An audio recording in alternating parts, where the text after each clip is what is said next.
friends, welcome back again kuri Patience TV show nk'ibisanzwe. Ndabagiriye rero kuri YouTube channel yanyu, YouTube channel yacu twese. Ndakwakira nimba ugeze hano ari ubwa mbere nguhaye ikaze, kandi nimba usanzwe ahangaha ndagira nkubwire ko uri umugisha ukomeye cyane kuri njyewe n'abandi twese tuba hamwe. Uyu munsi nambaye hijabu. Uyu munsi nambaye nk'abasilamu.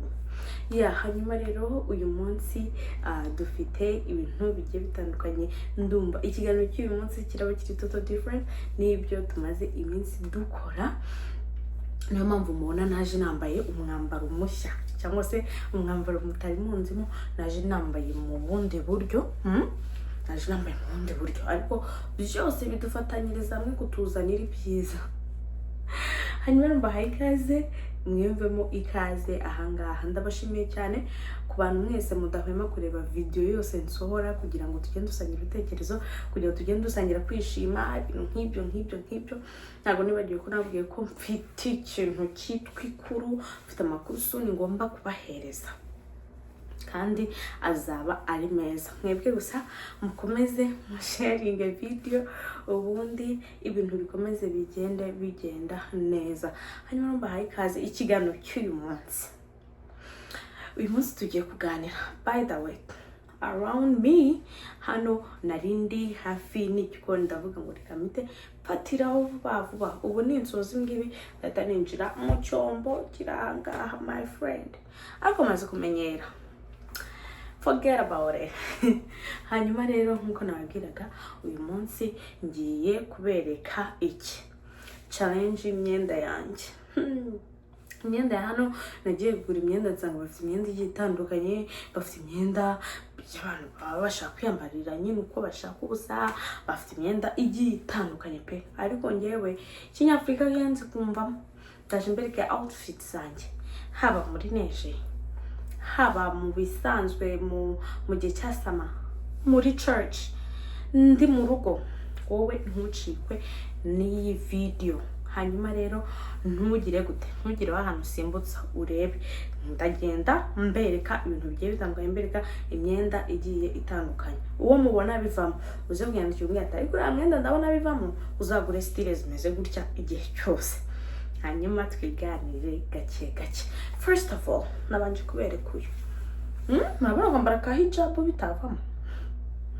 Abasilamu ndabasuhuje, abasilamu ndabaramukije n'abandi. So don't miss this video.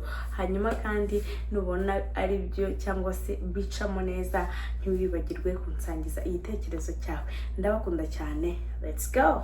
Let's start. Hanyuma rero ahangaha twatangiye, aho ngaho narinje naka outfit kanjye kakirokore. Aho ngaho niyambariye akajipo nkunda cyane, nkunda pe, n'agashati ko birengaho mukuntu, mpita nikubitiramo agasentire. Yesu Kristo umwami Muhammad ari iriya paso kweri yazamutse cyane ra, ubu ntabwo paso yankigera hariya. Ariko it's okay, urabona ko akajipo umuco wacu ndacyawufite. Hanyuma rero tugeze muri summer way, iyo tugeze muri summer hakonje, imyambaro yanjye nuko nkuko bimeze. Mba nimere gutyo, igikote, ikigofero, ako nibagiye no kuzana ikigofero cyanjye. Ariko murabizi namwe nyine bimwe naragiye mbibereka bwa mbere. Isogisi none uryo sindi kuramo. Iyo ari igihe cy'ubukonje sinjya nkuramo ikintu cyitwa isogisi. Hano ndimo mbereka uburyo mba nimere nk'ikigori. Mba nimere nk'ikigori, mana yanjye mitarongera nsubirayo. Ariko agasiporo karimo karagenda gakora neza. Murabibona ahangana nongeye kugaruka muguna nibagiye kubasezera. Hanyuma rero ahangana ndongera ndigarukira, umwenda nshaka kujyana ku isoko, umwenda najyana hanze mbishaka kwiyicarira bisanzwe, umwenda nakoresha bisanzwe, nyine umwenda nkurana bisanzwe biri aho ngaho. Iki gikanzu ndagikunda nacyo nyambaye rwose, mba numva ndi umumama wuzuye umeze neza cyane. Nandi mama mumeze neza. Ndongera nsubira inyuma ndavuga ariko reka nongere ngaruke nongere ni muco gatoya. Hanyuma rero mama yake, mama yake we, munanibona munanichekeza. Ahangana ndimo ndebereka ati murabibona. Nukuri guys, mbabwiza ukuri kwambara imyenda y'inaha cyane byarananiye, ntabwo ndabimenyera, ndacyifite umuco w'iwacu, ntabwo nzi ko nzanabishobora kwiyambarira ibikanzu hangana ndimo ntambamo gakeya, ndeba ko nindamuka ngiye muri korali mu minsi iri imbere bizajya bicamo neza, ndimo ndatamba ndimo mvuga ati reka mbanze mbyineho ndebe ko bino bintu nzabishobora. Rero iyo nifite nk'aka event runaka cyangwa se nifite nk'ahantu ngiye kujya h'icyubahiro, nikubitiramo akakenda k'ababyeyi nkavuga ati reka ngende.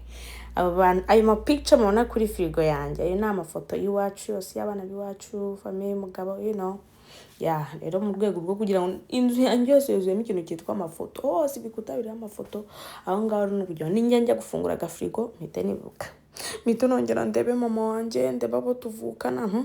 Dore rero mama gikoni, iyi myenda niyo niyambara ndi guteka ndi mu gikoni, nikubitiramo agatenge, agapira, nkaza nyine nkafiritiza, narangiza nkajya koga, nkajya taking shower, ubundi ahandi ubundi ubuzima bukagira gute bugakomeza. Ngayo nguko nuko mba niyambariye. Guys, video yari nto uyu munsi, ariko thank you for watching my video. Igitekerezo